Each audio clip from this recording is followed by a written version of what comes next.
اعوذ باللہ من الشیطان الرجیم بسم اللہ الرحمن الرحیم ان ھذا لہو القصص الحق وما من الہ الا اللہ وان اللہ لہو العزیز الحکیم فإن تولوا فإن اللہ علیم بالمفسدین رب اشرح لی صدری ویسر لی امری واحلل عقدۃ من لسانی یفقہوا قولی صدق اللہ العظیم۔ فرمایا پھر اگر یہ لوگ قبول نہ کریں تو اللہ تعالیٰ بھی صحیح طور پر فسادیوں کو جاننے والا ہے۔ قل یا اہل الکتاب تعالوا الی کلمۃ سواء بیننا وبینکم الا نعبد الا اللہ ولا نشرک به شیئا ولا یتخذ بعضنا بعضا اربابا من دون اللہ فإن تولوا فقولوا اشہدوا بأننا مسلمون۔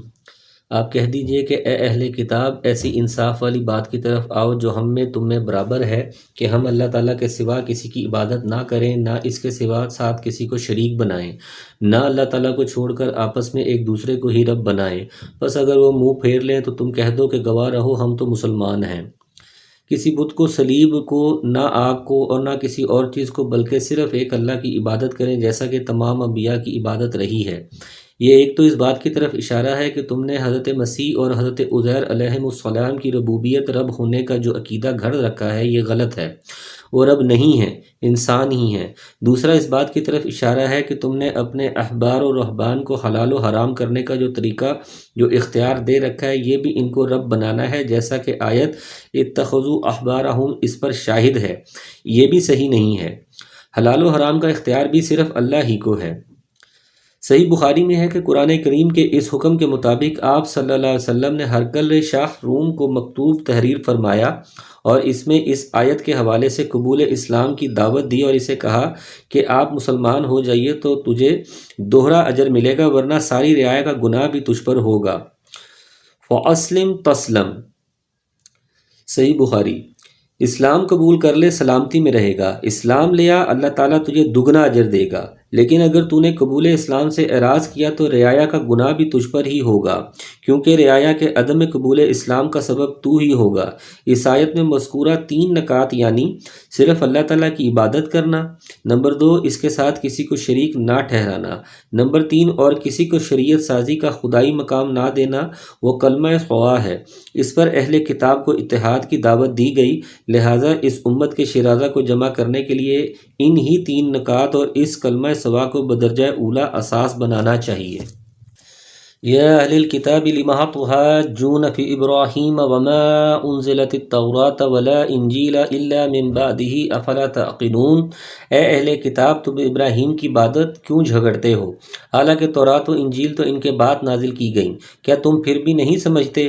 حضرت ابراہیم علیہ السلام کے بارے میں جھگڑنے کا مطلب یہ ہے کہ یہودی اور عیسائی دونوں دعویٰ کرتے تھے کہ حضرت ابراہیم علیہ السلام ان کے دین پر تھے، حالانکہ تورات جس پر یہودی ایمان رکھتے تھے اور انجیل جسے عیسائی مانتے تھے، دونوں حضرت ابراہیم علیہ السلام کے سینکڑوں برس بعد نازل ہوئیں۔ پھر حضرت ابراہیم علیہ السلام یہودی یا عیسائی کس طرح ہو سکتے تھے؟ کہتے ہیں کہ حضرت ابراہیم علیہ السلام اور موسیٰ علیہ السلام کے درمیان 1000 سال کا اور حضرت ابراہیم و عیسیٰ علیہ السلام کے درمیان 2000 سال کا فاصلہ تھا۔ قرطبی۔ ہاں انتم ہؤلاء حاججتم فیما لکم بہ علم فلم تحاجون فیما لیس لکم بہ علم واللہ یعلم وانتم لا تعلمون۔ سنو، تم لوگ اس میں جھگڑ چکے جس کا تمہیں علم تھا، پھر اب اس بات میں کیوں جھگڑتے ہو جس کا تمہیں علم ہی نہیں، اور اللہ تعالیٰ جانتا ہے اور تم نہیں جانتے۔ ابراہیم نہ تو یہودی تھے نہ نصرانی، بلکہ وہ تو یک طرفہ خالص مسلمان تھے۔ تمہارے علم و دیانت کا تو یہ حال ہے کہ جن چیزوں کا تمہیں علم ہے، یعنی اپنے دین اور اپنی کتاب کا، اس کی بابت تمہارے جھگڑے جس کا ذکر پچھلی آیت میں کیا جا چکا ہے بے اصل بھی ہیں اور بے عقلی کا مظہر بھی۔ تو پھر تم اس بات میں کیوں جھگڑتے ہو جس کا تمہیں سرے سے علم ہی نہیں، یعنی حضرت ابراہیم علیہ السلام کی شان اور ان کی ملت حنیفیہ کے بارے میں جس کی اساس توحید و اخلاص پر مبنی ہے۔ ما كان ابراہیم یہودیا ولا نصرانیا ولکن کان حنیفا مسلما وما کان من المشرکین۔ ابراہیم علیہ السلام تو نہ یہودی تھے نہ نصرانی تھے، بلکہ وہ تو یک طرفہ مسلمان تھے، وہ مشرک بھی نہ تھے۔ حنیفا مسلما، یک طرفہ مسلمان یعنی شرک سے بیزار اور صرف خدائے واحد کے پرستار۔ ان اول الناس بابراہیم للذین اتبعوہ وھذا النبی والذین آمنوا واللہ ولی المؤمنین۔ سب لوگوں سے زیادہ ابراہیم سے نزدیک تر وہ لوگ ہیں جنہوں نے ان کا کہا مانا، اور یہ نبی اور جو لوگ ایمان لائے مومنوں کا ولی اور سہارا اللہ ہی ہے۔ اسی لیے قرآن کریم میں نبی کریم صلی اللہ علیہ وسلم کو ملت ابراہیمہ کا اتباع کرنے کا حکم دیا گیا ہے۔ ان اتبع ملت ابراہیم حنیفہ النحل۔ علاوہ ازیں حدیث میں ہے رسول اللہ صلی اللہ علیہ وسلم نے فرمایا ہر نبی کے نبیوں میں سے کچھ دوست ہوتے ہیں، میرے ولی دوست ان میں سے میرے باپ اور میرے رب کے خلیل ابراہیم علیہ السلام ہیں۔ پھر آپ صلی اللہ علیہ وسلم نے یہی آیت تلاوت فرمائی بحوالہ ابن کثیر۔ وَدَّتْ طَائِفَةٌ مِّنْ أَهْلِ الْكِتَابِ لَوْ يُضِلُّونَكُمْ وَمَا يُضِلُّونَ إِلَّا أَنفُسَهُمْ وَمَا يَشْعُرُونَ۔ اہل کتاب کی ایک جماعت چاہتی ہے کہ تمہیں گمراہ کر دیں، دراصل وہ خود اپنے آپ کو گمراہ کر رہے ہیں اور سمجھتے نہیں۔ یہ یہودیوں کے اس حسد و بغض کی وضاحت ہے جو اہل ایمان سے رکھتے تھے، اور اسی عناد کی وجہ سے مسلمانوں کو گمراہ کرنے کی خواہش رکھتے تھے۔ اللہ تعالیٰ نے فرمایا کہ اس طرح وہ خود ہی بے شعوری میں اپنے آپ کو گمراہ کر رہے ہیں۔ یا اہل الکتاب لم تکفرون بآیات اللہ وانتم تشہدون۔ اے اہل کتاب، تم باوجود قائل ہونے کے پھر بھی دانستہ اللہ کی آیات کا کیوں کفر کر رہے ہو؟ قائل ہونے کا مطلب ہے کہ تمہیں نبی کریم صلی اللہ علیہ وسلم کی صداقت و حقانیت کا علم ہے۔ یا اہل الکتاب لم تلبسون الحق بالباطل وتکتمون الحق وانتم تعلمون۔ اے اہل کتاب، باوجود جاننے کے حق و باطل کو کیوں غلط ملط کر رہے ہو اور کیوں حق کو چھپا رہے ہو؟ اس میں یہودیوں کے دو بڑے جرائم کی نشاندہی کر کے انہیں ان سے باز رہنے کی تلقین کی جا رہی ہے۔ پہلا جرم حق و باطل اور سچ و جھوٹ کو خلط ملط کرنا تاکہ لوگوں پر حق اور باطل واضح نہ ہو سکے۔ دوسرا کتمان حق، یعنی نبی کریم صلی اللہ علیہ وسلم کے جو اوصاف تورات میں لکھے ہوئے تھے انہیں لوگوں سے چھپانا، تاکہ نبی صلی اللہ علیہ وسلم کی صداقت کم از کم اس اعتبار سے نمایاں نہ ہو سکے۔ اور یہ دونوں جرم جانتے بوجھتے کرتے تھے، جس سے ان کی بدبختی دو چند ہو گئی تھی۔ ان کے جرائم کی نشاندہی سورہ بقرہ میں بھی کی گئی ہے، وَلَا تَلْبِسُوا الْحَقَّ بِالْبَاطِلِ وَتَكْتُمُوا الْحَقَّ وَأَنْتُمْ تَعْلَمُونَ۔ حق کو باطل کے ساتھ مت ملاؤ اور حق مت چھپاؤ اور تم جانتے ہو۔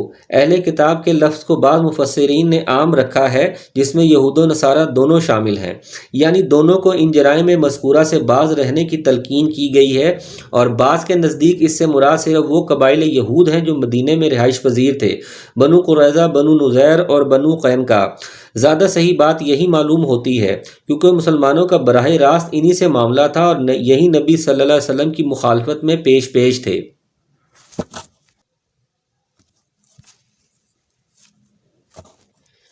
وقالت طائفة من أهل الكتاب آمنوا بالذي أنزل على الذين آمنوا وجه النهار واكفر آخره لعلهم يرجعون۔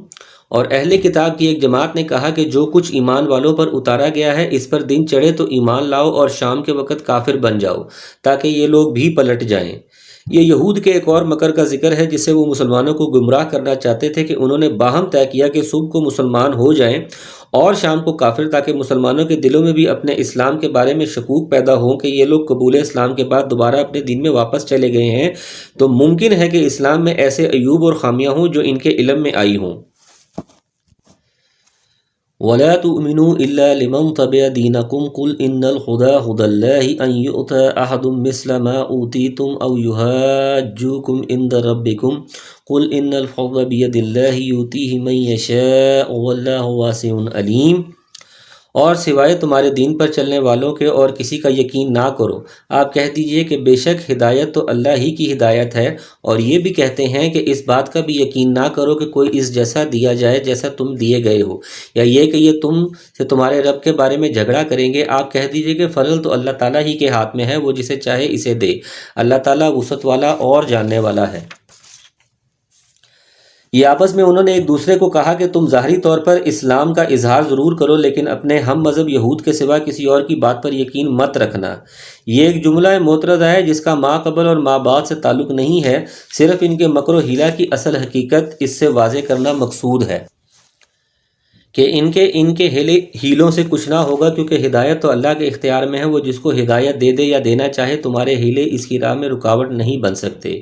یہ بھی یہودیوں کا ہی قول ہے، اور اس کا عطف ولا تؤمنوا پر ہے، یعنی یہ بھی تسلیم مت کرو کہ جس طرح تمہارے اندر نبوت وغیرہ رہی ہے یہ کسی اور کو بھی مل سکتی ہے، اور اس طرح یہودیت کے سوا کوئی اور دین بھی حق پر ہو سکتا ہے۔ یختص برحمتہ من یشاء واللہ ذو الفضل العظیم۔ وہ اپنی رحمت کے ساتھ جسے چاہے مخصوص کر لے، اور اللہ تبارک و تعالیٰ بڑے فضل والا ہے۔ اس آیت کے دو معنی بیان کیے جاتے ہیں۔ ایک یہ کہ یہود کے بڑے بڑے علماء جب اپنے شاگردوں کو یہ سکھاتے کہ دن چڑھے ایمان لاؤ اور دن اترتے کفر کرو، تاکہ جو لوگ فی الواقع مسلمان ہیں وہ بھی تذبذب میں مبتلا ہو کر مرتد ہو جائیں، تو ان شاگردوں کو مزید یہ تاکید کرتے تھے کہ دیکھو، صرف ظاہراً مسلمان ہونا، حقیقتاً اور واقعتاً مسلمان نہ ہو جانا، بلکہ یہودی ہی رہنا، اور یہ نہ سمجھ بیٹھنا کہ جیسا دین، جیسی وحی و شریعت اور جیسا علم و فضل تمہیں دیا گیا ویسا ہی کسی اور کو بھی دیا جا سکتا ہے۔ یہ تمہارے بجائے کوئی اور حق پر ہے جو تمہارے خلاف اللہ کے نزدیک حجت قائم کر سکتا ہے اور تمہیں غلط ٹھہرا سکتا ہے۔ اس معنی کی روح سے جملہ معترضہ کو چھوڑ کر ان ربکم تک کل کا کل یہود کا قول ہوگا۔ دوسرے معنی یہ ہے کہ اے یہودیوں، تم حق کو دبانے اور مٹانے کی یہ ساری حرکتیں اور سازشیں اس لیے کر رہے ہو کہ ایک، تمہیں اس بات کا غم اور جلن ہے کہ جیسا علم و فضل وحی و شریعت اور دین تمہیں دیا گیا ویسا ہی علم و فضل اور دین کسی اور کو کیوں دے دیا گیا۔ دوسرا، تمہیں یہ اندیشہ اور خطرہ بھی ہے کہ اگر حق کی یہ دعوت پنپ گئی اور اس نے اپنی جڑیں مضبوط کر لیں تو نہ صرف یہ کہ تمہیں دنیا میں وہ جاہ و وقار حاصل ہے وہ جاتا رہے گا، بلکہ تم نے جو حق چھپا رکھا ہے اس کا پردہ بھی فاش ہو جائے گا، اور اس بنا پر یہ لوگ اللہ کے نزدیک بھی تمہارے خلاف حجت قائم کر بیٹھیں گے۔ حالانکہ تمہیں معلوم ہونا چاہیے کہ دین و شریعت اللہ کا فضل ہے اور یہ کسی کی میراث نہیں، بلکہ وہ اپنا فضل جسے چاہتا ہے دیتا ہے، اور اسے معلوم ہے کہ یہ فضل کس کو دینا چاہیے۔ وَمِنْ أَهْلِ الْكِتَابِ مَنْ إِنْ تَعْمَنْهُ بِقِنْطَارٍ يُؤَدِّيهِ إِلَيْكَ وَمِنْهُمْ مَنْ إِنْ تَعْمَنْهُ بِدِينَارٍ لَا يُؤَدِّيهِ إِلَيْكَ إِلَّا مَا دُمْتَ عَلَيْهِ قَائِمًا ذَلِكَ بِأَنَّهُمْ قَالُوا لَيْسَ عَلَيْنَا فِي الْأُمِّيِّينَ سَبِيلٌ وَيَقُولُونَ عَلَى اللَّهِ الْكَذِبَ وَهُوَ يَعْلَمُونَ۔ بعض اہل کتاب تو ایسے ہیں کہ اگر انہیں تو خزانے کا امین بنا دے تو بھی وہ تجھے واپس کر دیں، اور ان میں سے بعض ایسے بھی ہیں کہ اگر تو انہیں 1 دینار بھی امانت دے تو تجھے ادا نہ کریں۔ ہاں، یہ اور بات ہے کہ تو اس کے سر پر ہی کھڑا رہے، یہ اس لیے کہ انہوں نے کہہ رکھا ہے کہ ہم پر ان جاہلوں یعنی کہ غیر یہود کے حق کا کوئی گناہ نہیں۔ یہ لوگ باوجود جاننے کہ اللہ تعالیٰ پر جھوٹ کہتے ہیں۔ امیین، ان پڑھ جاہل سے مراد مشرکین عرب ہیں۔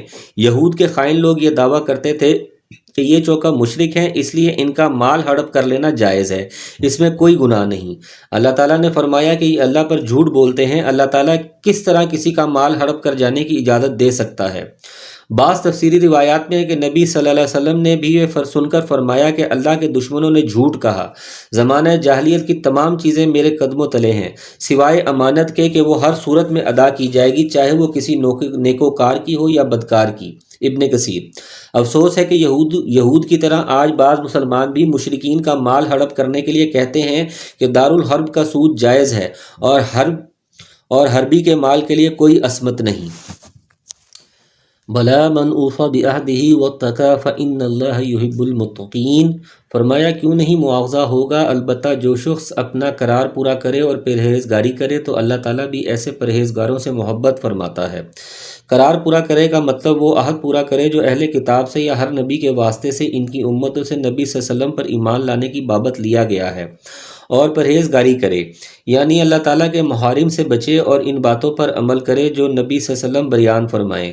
ایسے لوگ یقیناً مواخذہ الہی سے نہ صرف محفوظ رہیں گے بلکہ محبوب باری تعالیٰ ہوں گے۔ ان الذین یشترون بعہد اللہ وایمانہم ثمنا قلیلا اولئک لا خلاق لهم فی الآخرہ ولا یکلمہم اللہ ولا ینظر الیہم یوم القیامہ ولا یزکیہم ولہم عذاب علیم۔ بے شک جو لوگ اللہ تعالیٰ کے عہد اور اپنی قسموں کو تھوڑی قیمت پر بیچ ڈالتے ہیں ان کے لیے آخرت میں کوئی حصہ نہیں۔ اللہ تعالیٰ نہ تو ان سے بات چیت کرے گا، نہ ان کی طرف قیامت کے دن دیکھے گا، نہ انہیں پاک کرے گا، اور ان کے لیے دردناک عذاب ہے۔ مذکورہ افراد کے برعکس دوسرے لوگوں کا حال بیان کیا گیا ہے۔ یہ 2 طرح کے لوگوں کو شامل ہے کہ ایک تو وہ لوگ جو عہد الہی اور اپنی قسموں کو پس پشت ڈال کر تھوڑے سے دینی مفادات کے لیے نبی صلی اللہ علیہ وسلم پر ایمان نہیں لائے۔ دوسرے وہ لوگ ہیں جو جھوٹی قسمیں کھا کر اپنا سودا بیچتے یا کسی کا مال ہڑپ کر جاتے ہیں، جیسے کہ حدیث میں وارد ہے۔ مثلا نبی صلی اللہ علیہ وسلم نے فرمایا کہ جو شخص کسی کا مال ہتھیانے کے لیے جھوٹی قسم کھائے وہ اللہ سے اس حال میں ملے گا کہ اللہ اس پر غضبناک ہوگا۔ صحیح بخاری۔ نیز فرمایا 3 آدمیوں سے اللہ تعالیٰ نہ کلام کرے گا، نہ ان کی طرف دیکھے گا، نہ انہیں پاک کرے گا، اور ان کے لیے دردناک عذاب ہوگا۔ ان میں سے ایک وہ شخص ہے جو جھوٹی قسم کے ذریعے سے اپنا سودا بیچتا ہے۔ صحیح مسلم۔ متعدد احادیث میں یہ باتیں بیان فرمائی گئی ہیں۔ وَإِنَّ مِنْهُمْ لَفَرِيقًا يَلْوُونَ أَلْسِنَتَهُمْ بِالْكِتَابِ لِتَحْسَبُوهُ مِنَ الْكِتَابِ وَمَا هُوَ مِنَ الْكِتَابِ وَيَقُولُونَ هُوَ مِنْ عِنْدِ اللَّهِ وَمَا هُوَ مِنْ عِنْدِ اللَّهِ وَيَقُولُونَ عَلَى اللَّهِ الْكَذِبَ وَهُمْ يَعْلَمُونَ۔ یقیناً ان میں ایسا گروہ بھی ہے جو کتاب پڑھتے ہوئے اپنی زبان مروڑتا ہے تاکہ تم اسے کتاب ہی کی عبارت خیال کرو، حالانکہ دراصل وہ کتاب میں سے نہیں، اور یہ کہتے بھی ہیں کہ وہ اللہ تعالیٰ کی طرف سے ہے، حالانکہ دراصل وہ اللہ تعالیٰ کی طرف سے نہیں ہے، وہ تو دانستہ اللہ تعالیٰ پر جھوٹ بولتے ہیں۔ یہ یہود کے ان لوگوں کا تذکرہ ہے جنہوں نے کتاب الہی تورات میں نہ صرف تحریف و تبدیلی کی بلکہ 2 جرم اور بھی کیے کہ ایک تو زبان کو مروڑ کر کتاب کے الفاظ پڑھتے جس سے عوام کو خلاف واقعہ تاثر دینے میں وہ کامیاب رہتے، دوسرے وہ اپنی خود ساختہ باتوں کو من عند اللہ باور کراتے۔ بدقسمتی سے امت محمدیہ کے مذہبی پیشواؤں میں بھی نبی صلی اللہ علیہ وسلم کی پیشن گوئی تم اپنے سے پہلی امتوں کی قدم بقدم پیروی کرو گے کے مطابق بکثرت ایسے لوگ ہیں جو دنیاوی اغراض یا جماعتی تعصب یا فقہی جمود کی وجہ سے قرآن کریم کے ساتھ بھی یہی معاملہ فرماتے ہیں، پڑھتے قرآن کی آیت ہیں اور مسئلہ اپنا خود ساختہ بیان کرتے ہیں۔ عوام سمجھتے ہیں کہ مولوی صاحب یا ملا صاحب مسئلہ قرآن سے بیان کیا ہے، درا حالانکہ اس مسئلے کا قرآن سے کوئی تعلق نہیں ہوتا، یا پھر آیات میں معنوی تعریف و ملمہ سازی سے کام لیا جاتا ہے تاکہ باور یہی کرایا جائے کہ یہ من عند اللہ ہے، اعاذنا اللہ منہ۔ ما كان لبشر ان يؤتيه الله الكتاب والحكمة والنبوة ثم يقول للناس كونوا عبادا لي من دون الله ولكن كونوا ربانيين بما كنتم تعلمون الكتاب وبما كنتم تدرسون۔ کسی ایسے انسان کو جسے اللہ تعالیٰ کتاب و حکمت اور نبوت دے یہ لائق نہیں کہ پھر بھی وہ لوگوں سے کہے کہ تم اللہ تعالیٰ کو چھوڑ کر میرے بندے بن جاؤ، بلکہ وہ تو کہے گا کہ تم سب رب کے ہو جاؤ، تمہارے کتاب سکھانے کے باعث اور تمہارے کتاب پڑھنے کے سبب۔ یہ عیسائیوں کے ضمن میں کہا جا رہا ہے کہ انہوں نے حضرت عیسیٰ علیہ السلام کو خدا بنایا ہوا ہے، حالانکہ وہ ایک انسان تھے جنہیں کتاب و حکمت اور نبوت سے سرفراز فرمایا گیا، اور ایسا کوئی شخص یہ دعویٰ نہیں کر سکتا کہ اللہ کو چھوڑ کر میرے پجاری اور میرے بندے بن جاؤ، بلکہ وہ تو یہی کو کہتا ہے کہ رب والے بن جاؤ۔ ربانی رب کی طرف منسوب ہے، الف اور نون کا اضافہ مبالغہ کے لیے ہے، یعنی کتاب اللہ کی تعلیم و تدریس کے نتیجے میں رب کی شناخت اور رب سے خصوصی ربط و تعلق قائم ہونا چاہیے۔ اسی طرح کتاب اللہ کا علم رکھنے کے لیے یہ ضروری ہے کہ وہ لوگوں کو بھی قرآن کی تعلیم دے۔ اس آیت سے واضح ہے کہ جب اللہ کے پیغمبروں کو یہ حق حاصل نہیں ہے کہ وہ لوگوں کو اپنی عبادت کرنے کا حکم دیں تو کسی اور کو یہ حق کیوں کر حاصل ہو سکتا ہے؟ وَلَا يَأْمُرُكُمْ أَن تَتَّخِذُوا الْمَلَائِكَةَ وَالنَّبِيِّينَ أَرْبَابًا إِن يَأْمُرُكُمْ بِالْكُفْرِ بَعْدَ إِذْ أَنْتُمْ مُسْلِمُونَ۔ اور فرمایا یہ نہیں ہو سکتا کہ وہ تمہیں فرشتوں اور نبیوں کو رب بنا لینے کا حکم کرے، کیا وہ تمہارے مسلمان ہونے کے بعد بھی تمہیں کفر کرنے کا حکم دے گا؟ یعنی انبیاء اور فرشتے یا کسی اور کو رب والی صفات کا حامل باور کرانا یہ کفر ہے۔ تمہارے مسلمان ہو جانے کے بعد ایک نبی یہ کام بھلا کس طرح کر سکتا ہے؟ کیونکہ نبی کا کام تو ایمان کی دعوت دینا ہے جو اللہ وحدہ لا شریک کی عبادت کا نام ہے۔ بعض مفسرین نے اس کی شان نزول میں یہ بات بیان کی ہے کہ بعض مسلمانوں نے نبی صلی اللہ علیہ وسلم سے اس بات کی اجازت مانگی کہ وہ آپ کو سجدہ کریں، جس پر یہ آیت مبارکہ نازل ہوئی، فتح القدیر۔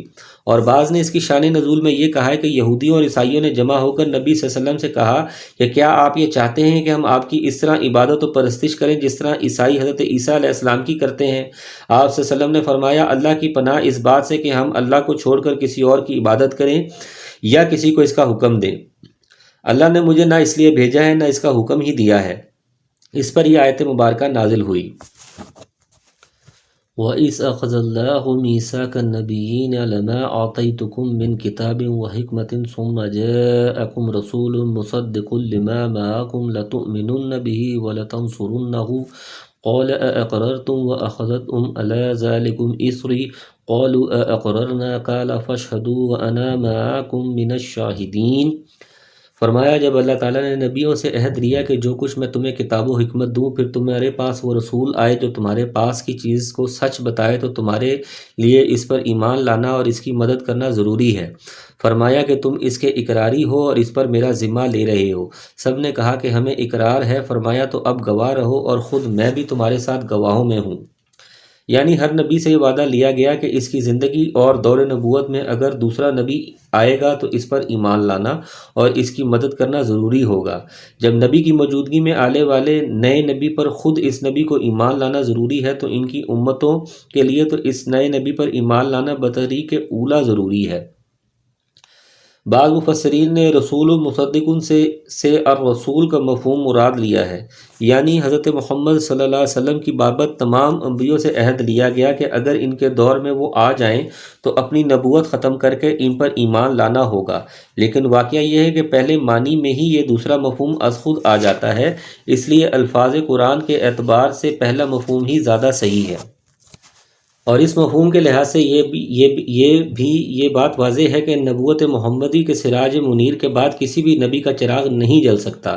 جیسا کہ حدیث میں آتا ہے کہ ایک مرتبہ حضرت عمر تعالیٰ عنہ تورات کے اوراق پڑھ رہے تھے تو نبی صلی اللہ علیہ وسلم یہ دیکھ کر غضبناک ہوئے اور فرمایا کہ قسم ہے اس ذات کی جس کے ہاتھ میں محمد صلی اللہ علیہ وسلم کی جان ہے کہ اگر موسیٰ علیہ السلام بھی حیات ہوتے اور تم مجھے چھوڑ کر ان کے پیچھے لگ جاتے تو یقیناً گمراہ ہو جاتے۔ مسند احمد۔ بہرحال اب قیامت تک واجب الاتباع صرف محمد رسول اللہ صلی اللہ علیہ وسلم ہیں اور نجات انہی کی اطاعت میں منحصر ہے، نہ کہ کسی امام کی اندھی تقلید یا کسی بزرگ کی بیعت میں۔ جب کسی پیغمبر کا سکہ اب نہیں چل سکتا تو کسی اور کی ذات غیر مشروط اطاعت کی مستحق کیوں کر ہو سکتی ہے؟ اسر بمانی عہد اور ذمہ ہے۔ ومن تولی بعد ذلک فاولئک هم الفاسقون، پر اس کے بعد بھی جو پلٹ جائیں وہ یقیناً پورے نافرمان ہیں۔ یہ اہل کتاب یہود و نصارہ اور دیگر اہل مذاہب کو تنبیہ ہے کہ بعثت محمدی کے بعد بھی ان پر ایمان لانے کے بجائے اپنے اپنے مذاہب پر قائم رہنا اس عہد کے خلاف ہے جو اللہ تعالیٰ نے نبیوں کے واسطے سے ہر امت سے لیا، اور اس عہد سے انحراف کفر ہے۔ فسق یہاں کفر کے معنی میں ہے کیونکہ نبوت محمدی سے انکار صرف فسق ہی نہیں سراسر کفر ہے۔ افغیر دین اللہ یبغون وَلَهُ أَسْلَمَ مَنْ فِي السَّمَاوَاتِ وَالْأَرْضِ طَوْعًا وَكَرْهًا وَإِلَيْهِ يُرْجَعُونَ، کیا وہ اللہ تعالیٰ کے دین کے سوا کسی اور کے دین کی تلاش میں ہیں؟ حالانکہ تمام آسمانوں والے اور سب زمین والے اللہ تعالیٰ ہی کے فرمانبردار ہیں، خوشی سے ہیں یا ناخوشی سے سب اسی کی طرف لوٹائے جائیں گے۔ جب آسمان اور زمین کی طرف کوئی چیز اللہ تعالیٰ کی قدرت و مشیت سے باہر نہیں، چاہے خوشی سے یا ناخوشی سے، تو پھر تم اس کے سامنے قبول اسلام سے کیوں کر گریز کرتے ہو؟ اگلی آیات میں ایمان لانے کا طریقہ بتلا کر کے ہر نبی اور ہر منزل کتاب پر بغیر تفریق کے ایمان لانا ضروری ہے۔ پھر کہا جا رہا ہے کہ اسلام کے سوا کوئی اور دین قبول نہیں ہوگا، کسی اور دین کے پیروکاروں کے حصے میں سوائے گھاٹے کے اور کچھ نہیں آئے گا۔ قل آمنا باللہ وما انزل علینا وما انزل علی ابراہیم واسماعیل واسحاق ویعقوب والاسباط وما اوتی موسیٰ وعیسیٰ والنبیون من ربہم لا نفرق بین احد منہم ونحن لہ مسلمون۔ آپ کہہ دیجئے کہ ہم اللہ تعالیٰ پر اور جو کچھ ہم پر اتارا گیا ہے اور جو کچھ ابراہیم علیہ السلام اور اسماعیل علیہ السلام اور یعقوب علیہ السلام اور ان کی اولاد پر اتارا گیا اور جو کچھ موسیٰ و عیسیٰ علیہم السلام اور دوسرے انبیاء علیہم السلام اللہ تعالیٰ کی طرف سے دیے گئے، ان سب پر ایمان لائے۔ ہم ان میں سے کسی کے درمیان فرق نہیں کرتے اور ہم اللہ تعالیٰ کے فرمانبردار ہیں۔ یعنی تمام سچے نبیوں پر ایمان لانا کہ وہ اپنے اپنے وقت میں اللہ کی طرف سے مبعوث تھے، نیز ان پر جو کتابیں اور صحیفے نازل ہوئے ان کی بابت بھی یہ عقیدہ رکھنا کہ وہ آسمانی کتابیں تھیں جو واقعی اللہ کی طرف سے نازل ہوئی تھیں۔ گو اب صرف قرآن کریم ہی پر ہوگا کیونکہ قرآن نے پچھلی کتابوں کو منسوخ کر دیا ہے۔ وَمَن يَبْتَغِ غَيْرَ الْإِسْلَامِ دِينًا فَلَن يُقْبَلَ مِنْهُ وَهُوَ فِي الْآخِرَةِ مِنَ الْخَاسِرِينَ، جو شخص اسلام کے سوا اور دین تلاش کرے اس کا دین قبول نہ کیا جائے گا اور وہ آخرت میں نقصان پانے والوں میں ہوگا۔ كَيْفَ يَهْدِي اللَّهُ قَوْمًا كَفَرُوا بَعْدَ إِيمَانِهِمْ وَشَهِدُوا أَنَّ الرَّسُولَ حَقٌّ وَجَاءَهُمُ الْبَيِّنَاتُ وَاللَّهُ لَا يَهْدِي الْقَوْمَ الظَّالِمِينَ۔ اللہ تعالیٰ ان لوگوں کو کیسے ہدایت دے گا جو اپنے ایمان لانے اور رسول کی حقانیت کی گواہی دینے اور اپنے پاس روشن دلیلیں آ جانے کے بعد کافر ہو جائیں۔ اللہ تعالیٰ ایسے بے انصاف لوگوں کو راہ راست پر نہیں لاتا۔ اولئک جزاؤہم ان علیہم لعنۃ اللہ والملائکۃ والناس اجمعین، ان کی تو یہی سزا ہے کہ ان پر اللہ تعالیٰ کی اور فرشتوں کی اور تمام لوگوں کی لعنت ہو۔ خالدین فیہا لا یخفف عنہم العذاب وہم لا ینظرون، جس میں یہ ہمیشہ پڑے رہیں گے، نہ تو ان سے عذاب ہلکا کیا جائے گا، نہ انہیں مہلت دی جائے گی۔ الا الذین تابوا من بعد ذلک واصلحوا فإن اللہ غفور الرحیم، مگر جو لوگ اس کے بعد توبہ اور اصلاح کر لیں تو بے شک اللہ تعالیٰ بخشنے والا مہربان ہے۔ انصار میں سے ایک مسلمان مرتد ہو گیا اور مشرکوں سے جا ملا، لیکن جلد ہی سے ندامت ہوئی اور اس نے لوگوں کے ذریعے سے رسول اللہ صلی اللہ علیہ وسلم تک پیغام بھجوایا کہ حل لی من توبۃ، کیا میری توبہ قبول ہو سکتی ہے؟ اس پر یہ آیات نازل ہوئیں۔ ان آیات سے معلوم ہوا کہ مرتد کی سزا اگرچہ بہت سخت ہے، کیونکہ اس نے حق کو پہچاننے کے بعد بغض و عناد اور سرکشی سے حق سے اعراض و انکار کیا، تاہم اگر کوئی خلوص دل سے توبہ اور اپنی اصلاح کر لے تو اللہ تبارک و تعالیٰ غفور و رحیم ہے، اس کی توبہ قابل قبول ہے۔ ان الذین کفروا بعد ایمانہم ثم ازدادوا کفرا لن تقبل توبتہم واولئک ھم الضالون، بے شک جو لوگ اپنے ایمان لانے کے بعد کفر کریں پھر کفر میں بڑھ جائیں، ان کی توبہ ہرگز ہرگز قبول نہ کی جائے گی، یہی گمراہ لوگ ہیں۔ اس آیت میں ان کی سزا بیان کی جا رہی ہے جو مرتد ہونے کے بعد توبہ کی توفیق سے محروم رہیں اور کفر پر ان کا انتقال ہو۔ اس سے وہ توبہ مراد ہے جو موت کے وقت ہو، ورنہ توبہ کا دروازہ تو ہر ایک کے لیے ہر وقت کھلا ہے۔ اس سے پہلی آیت میں بھی قبولیت توبہ کا اثبات ہے۔ علاوہ ازیں قرآن میں اللہ تعالیٰ نے بار بار توبہ کی اہمیت اور قبولیت کا بیان فرمایا ہے۔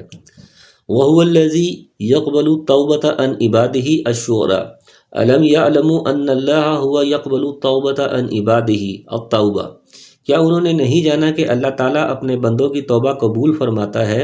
اور احادیث میں بھی یہ مضمون بڑی وضاحت سے بیان ہوا ہے۔ اس لیے اس آیت سے مراد آخری سانس کی توبہ ہے جو نامقبول ہے، جیسے قرآن کریم کے ایک اور مقام ہے وَلَيْسَتِ التَّوْبَةُ لِلَّذِينَ يَعْمَلُونَ السَّيِّئَاتِ حَتَّى إِذَا حَضَرَ أَحَدَهُمُ الْمَوْتُ قَالَ إِنِّي تُبْتُ الْآنَ النِّسَاء، ان کی توبہ قبول نہیں ہے جو برائی کرتے رہتے ہیں یہاں تک کہ جب ان میں سے کسی کو موت آنے لگتی ہے تو کہتا ہے میری توبہ۔ حدیث میں ہے إِنَّ اللَّهَ يَقْبَلُ تَوْبَةَ الْعَبْدِ مَا لَمْ يُغَرْغِرْ، مسند احمد ترمذی۔ اللہ تعالیٰ بندے کی توبہ اس وقت تک قبول کرتا ہے جب تک اسے موت کا اچھو نہ لگے، یعنی جان کنی کے وقت کی توبہ قبول نہیں۔ ان الذین کفروا وماتوا وهم کفار فلن يقبل من احدهم مل الارض ذهبا ولو افتدى به اولئک لهم عذاب علیم وما لهم من ناصرین، ہاں جو لوگ کفر کریں اور مرتے دم تک کافر رہیں ان میں سے کوئی اگر زمین بھر سونا دے گو فدیے میں ہی ہو تو بھی ہرگز قبول نہ کیا جائے گا، یہی لوگ ہیں جن کے لیے تکلیف دینے والا عذاب ہے اور جن کا کوئی مددگار نہیں۔ حدیث میں آتا ہے کہ اللہ تعالیٰ قیامت والے دن ایک جہنمی سے کہے گا کہ اگر تیرے پاس دنیا بھر کا سامان ہوتا تو کیا اس عذاب نار کے بدلے میں سے دینا پسند کرے گا؟ وہ کہے گا ہاں۔ اللہ تعالیٰ فرمائے گا کہ میں نے دنیا میں تجھ سے اس سے کہیں زیادہ آسان بات کا مطالبہ کیا تھا کہ میرے ساتھ شرک نہ کرنا، مگر تو شرک سے باز نہیں آیا، مسند احمد۔ اس سے معلوم ہوا کہ کافر کے لیے جہنم کا دائمی عذاب ہے، اس نے اگر دنیا میں کچھ اچھے کام بھی کیے ہوں گے تو کفر کی وجہ سے وہ بھی ضائع ہی جائیں گے، جیسا کہ حدیث میں ہے عبداللہ بن جدعان کی بابت پوچھا گیا کہ وہ مہمان نواز غریب پرور تھا اور غلاموں کو آزاد کرنے والا تھا، کیا یہ اعمال اسے نفع دیں گے؟ نبی صلی اللہ علیہ وسلم نے فرمایا نہیں، کیونکہ اس نے ایک دن بھی اپنے رب سے اپنے گناہوں کی معافی نہیں مانگی، صحیح مسلم۔ اسی طرح اگر کوئی شخص وہاں زمین بھر سونا بطور فدیہ دے کر یہ چاہے کہ وہ عذاب جہنم سے بچ جائے تو یہ ممکن نہیں ہوگا۔ اول تو وہاں کسی کے پاس ہوگا ہی کیا، اور اگر بالفرض اس کے پاس دنیا بھر کے خزانے ہوں اور انہیں دے کر عذاب سے چھوٹ جانا چاہے تو یہ بھی نہیں ہوگا، کیونکہ اس سے وہ معاوضہ یا فدیہ قبول ہی نہیں کیا جائے گا۔ جس طرح دوسرے مقام پر فرمایا وَلَا يُقْبَلُ مِنْهَا عَدْلٌ وَلَا تَنْفَعُهَا شَفَاعَةٌ البقرہ، اس سے کوئی معاوضہ قبول کیا جائے گا اور نہ کوئی سفارش اس سے فائدہ پہنچائے گی۔ لا بَيْعٌ فِيهِ وَلَا خُلَّةٌ ولا خلال، سورہ ابراہیم۔ اس دن میں کوئی خرید و فروخت ہوگی، نہ کوئی دوستی ہی کام آوے گی۔